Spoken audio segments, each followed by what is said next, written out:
విజయన్న ఈ వేదిక మీద అడగటం కాదు, సీనన్న ఈ వేదిక మీదనే చెప్పటం కాదు. విజయన్న నేను ఎప్పుడు పాలేరు వచ్చినా, ఎప్పుడు ఖమ్మం వచ్చినా, ఎక్కడన్నా ఒక దగ్గర నన్ను పట్టుకుంటాడు. మొత్తం సభ్యులను తీసుకొని వచ్చి ఏదో ఒక ప్రజెంటేషన్ నాకు ఇది కావాలని అడగకుండా అయితే నన్ను ఎప్పుడు కాదు ఎక్కనీడు. అంతవరకు నాకు క్లారిటీ ఉంది. ఇక ఏలూరు సీనియర్ ఉన్నాడు, అదొక పెద్ద అసోసియేషన్ రాష్ట్ర వ్యాప్తంగా. ఈ అసోసియేషన్ లో అనేక సమస్యలు నిరంతరము అనేక డిపార్ట్మెంట్ నుంచి తనకు వస్తూనే ఉంటాయి. నా ఆఫీసు సెక్రటేరియట్ లో ఫస్ట్ ఫ్లోర్ లో ఉంటుంది.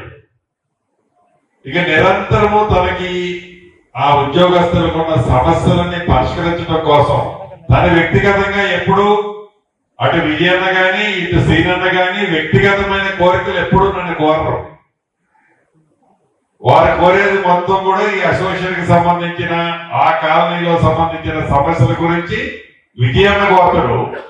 రాష్ట్రంలో వివిధ డిపార్ట్మెంట్లకు సంబంధించిన అంశాలు వారి ఉద్యోగస్తుల సమస్యల గురించి ఏలూరు సీనన్న కోరతారు.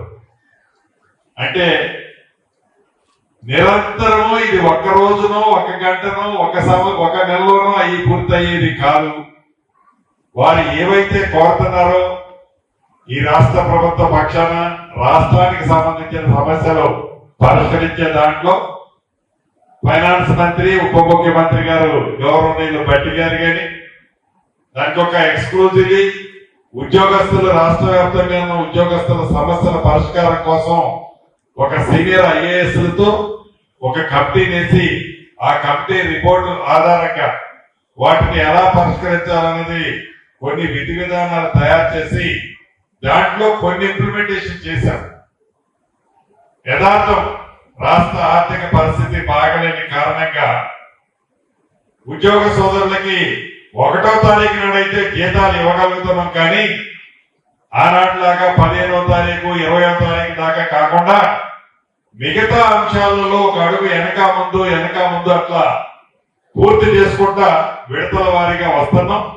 తప్పకుండా మా ఉద్యోగస్థ సోదరులు రాష్ట్ర వ్యాప్తంగా ఎవరైతే ఉన్నారో ఏ నమ్మకంతోనైతే ఈ ప్రభుత్వం వస్తే మంచి జరుగుతుందని ఆనాడు కసితో ఈ ప్రభుత్వాన్ని రావడంలో ప్రధాన పాత్ర పోషించారో వారు కోరుకునే న్యాయమైన కోరికలేవి ఈ ప్రభుత్వం గౌరవ ముఖ్యమంత్రి రేవంత్ రెడ్డి గారి నాయకత్వంలో ఈ ప్రభుత్వం తప్పకుండా వాటిని రాబోయే రోజుల్లో 100% పూర్తి చేస్తుందని కూడా ఈ వేదిక ద్వారా రాష్ట్ర వ్యాప్తంగా ఉన్న ఉద్యోగస్థ సోదరులకు తెలియజేస్తున్నా.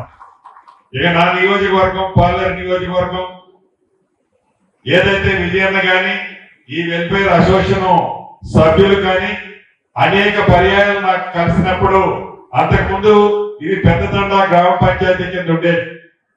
అన్నామంటే ఒక మున్సిపాలిటీ చేస్తే బాగుంటది, అది కూడా ఒక మెరుగైన మున్సిపాలిటీ సైజబుల్ గా చేస్తే మరింత బాగుంటది అని ప్రధానంగా అనుభవజ్ఞులైన ఈ రిటైర్డ్ ఉద్యోగస్తులు కానీ సర్వీస్ లో ఉన్న మా సోదరులు కానీ వారు ఇచ్చిన సూచనలు సలహాలు మేరకే ఈ పెద్దదండ పాత గ్రామ పంచాయతీని ఈనాడు ఎదుర్లాపురం మున్సిపాలిటీగా మార్చే దాంట్లో వాళ్ళ సూచనలు ప్రధానమైనవి ఉన్నాయి.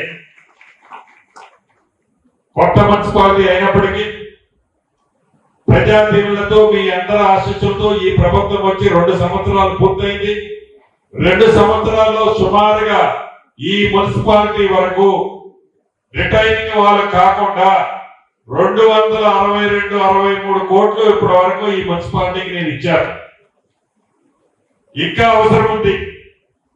ఇంకా కొద్దిగా అటుగా ఇటుగా ఇంత ఇస్తే ఇంతకుముందు మా విజయాన్ని అడిగిన కోరికలు అన్ని కూడా తీరుతాయి. తప్పకుండా మళ్ళీ చెప్తున్నా, గతంలో ఒక మీటింగ్ లో చెప్పినా ఇప్పుడు చెప్తున్నా, 100కి 100% ఎదుర్లాపురం మున్సిపాలిటీని రాష్ట్రంలో ఒక రోల్ మోడల్ మున్సిపాలిటీగా ఈ 3 సంవత్సరాల పీరియడ్ లోనే తీర్చిదిద్దుతాను. అది నా బాధ్యతే. ఎప్పుడో కాదు, ఈ 3 సంవత్సరాల్లోనే ప్రణాళికాబద్ధంగా ఈ మున్సిపాలిటీని తీర్చిదిద్దే బాధ్యత నాదేనని గౌరవ సభ్యులకి ముఖ్యంగా విజయన్న వారి మిత్ర బృందానికి ఈ వేదిక ద్వారా తెలియజేస్తూ అవి ప్రధానమైన సమస్యలు ఉన్నమాట వాస్తవం. తాగునీరు విషయంలో మిషన్ భగీరథ నీరు కావాలని కొన్ని డ్రైన్లు వరదలు వచ్చినప్పుడు పోయినసారి మనం చూసాం. వరదలు వచ్చినప్పుడు కొన్ని ప్రాంతాల్లో నీటిమయమైన మాట వాస్తవం. వాటికి సంబంధించిన డ్రైన్లు ఇతరత్ర కావాలని ఇంత విశాలమైన మున్సిపాలిటీలో కొన్ని రోడ్లు చాలా ఇబ్బంది పడుతున్నమాట వాస్తవం. ఇప్పటికే కొన్ని చేశారు. మిగిలిన వాటిని కూడా వారు అడిగేది కరెక్ట్.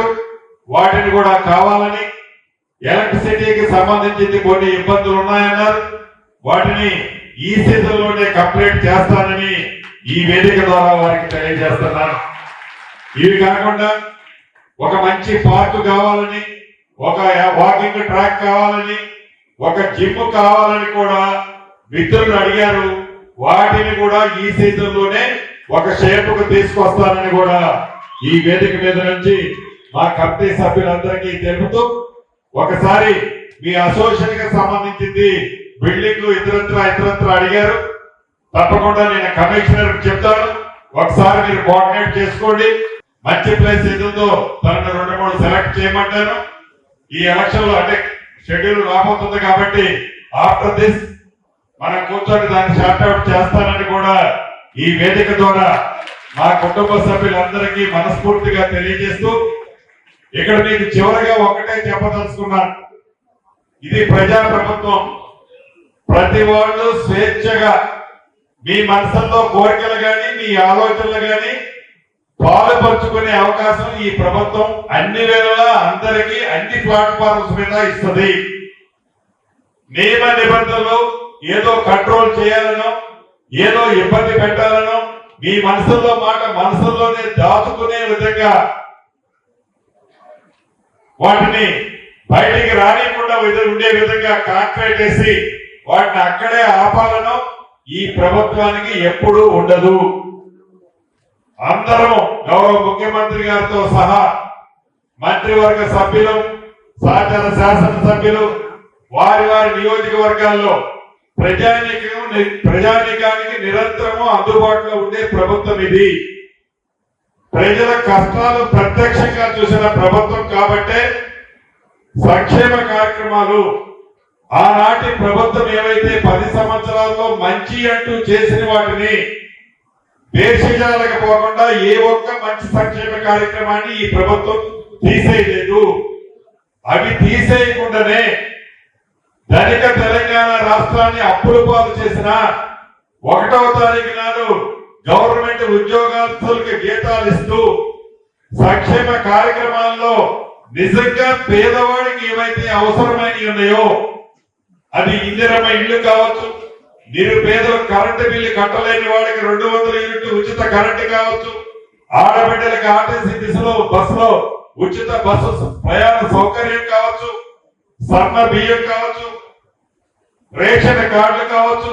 ఇలా పేదవాళ్ళకి సంక్షేమానికి ఎక్కడ గత ప్రభుత్వాన్ని చేసి ఇస్తూనే అదనంగా అప్పులున్నా 1వ తారీఖు నాడు ఉద్యోగస్తులకు జీతం ఇస్తూ అదనంగా ఈ సంక్షేమ కార్యక్రమాలకి ఖర్చులు భరాయిస్తూ ఎక్కడ ఈ రాష్ట్ర ప్రభుత్వం చిన్న పొరపాటు కూడా చేయకుండా మీ సహకారంతో, ఎందుకంటే ఇక్కడ ఉంది మేజర్ ఉద్యోగస్థ సోదరులే ఉన్నారు, మీ సహకారంతో భగవంతుడు దీవెనలతో ఈ ప్రభుత్వం శభాష్ అనుకునే విధంగా ముందుకు నడుస్తున్నాం. డెఫినెట్ గా మాకు పూర్తి నమ్మకము విశ్వాసం ఉంది. రాబోయే రోజుల్లో ఈ రాష్ట్ర ఆర్థిక పరిస్థితి ఇప్పుడు ఉన్నదానికంటే మరింత మెరుగుపడే అవకాశాలు చాలా క్లియర్ గా కనిపిస్తున్నాయి. రాష్ట్ర ఆర్థిక వనరులను కూడా అదనంగా సమకూర్చుకోవడానికి గడిచిన 2 సంవత్సరాల నుంచి అనేక ప్రణాళికలు తయారు చేశాం. ఆ ప్రణాళికల ఫలితాలు రాబోయే 3 నుంచి 6 నెలల లోపు ఇంత చొప్పున యాడవుతూ రాష్ట్ర ఆర్థిక పరిస్థితి కూడా మరింత బలోపేతం కానుంది. ఈ రాష్ట్ర ఆర్థిక పరిస్థితి తప్పకుండా ఉద్యోగస్తు సోదరులకి వారికి న్యాయంగా ఇవ్వాల్సిన వాటిలో ఎక్కడా ఈ ప్రభుత్వం కోత పెట్టాలని లేనే లేదు. ఈ ప్రభుత్వానికి చిత్తశుద్ధి ఉంది. మాట ఇస్తే నిలబడే ప్రభుత్వం ఇది. వాడ దాటిన దాకా వాడ మల్లయ్య, వాడ దాటిన తర్వాత బోడ మల్లయ్య లాగా గత ప్రభుత్వం లాగా ఈ ప్రభుత్వం చెయ్యదు.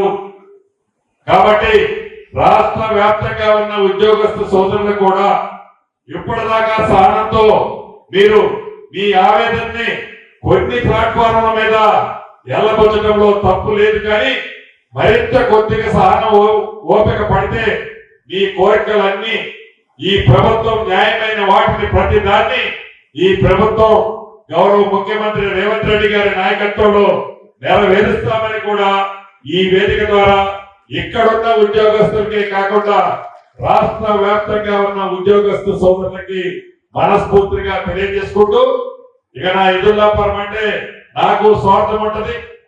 నా నియోజకవర్గంలోని మున్సిపాలిటీ కాబట్టి మా సోదరులు అడిగిన ప్రతి అంశాన్ని పాజిటివ్ గా పూర్తి చేసే బాధ్యత నాదేనని తెలుపుతూ మీ అందరి దగ్గర సెలవు తీసుకుంటున్నాను.